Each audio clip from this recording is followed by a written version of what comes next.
ত্রিপুরা সরকারের উচ্চশিক্ষা দপ্তর এক বিজ্ঞপ্তিমূলে কলেজ সহ বিভিন্ন শিক্ষা প্রতিষ্ঠানের এই বছরের গ্রীষ্মকালীন ছুটি নিয়ে নতুন সিদ্ধান্ত জানিয়েছেন। শিক্ষার্থীদের স্বার্থে উচ্চশিক্ষা দপ্তরের অধীনস্থ সাধারণ ডিগ্রি কলেজ, পেশাগত কলেজ এবং কারিগরি শিক্ষা প্রতিষ্ঠানগুলির জন্য নির্ধারিত ২৬ দিনের গ্রীষ্মকালীন ছুটি, যা ২৫ মে ২০২৬ থেকে ১৮ জুন ২০২৬ পর্যন্ত নির্ধারিত ছিল, তা প্রত্যাহার করা হলো।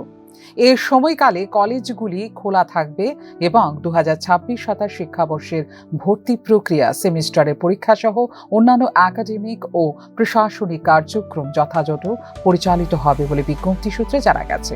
পাশাপাশি আরও উল্লেখ করা হয়েছে, যেহেতু গ্রীষ্মকালীন ছুটির সময় কলেজ খোলা থাকবে এবং একাডেমিক ও প্রশাসনিক কার্যক্রম চলবে, তাই কলেজে কর্মরত শিক্ষক, শিক্ষিকা ও কর্মচারীরা ওই সময়ে কলেজে উপস্থিতির ভিত্তিতে আনুপাতিক হারে ২৬ দিনের অর্জিত ছুটি পাবেন।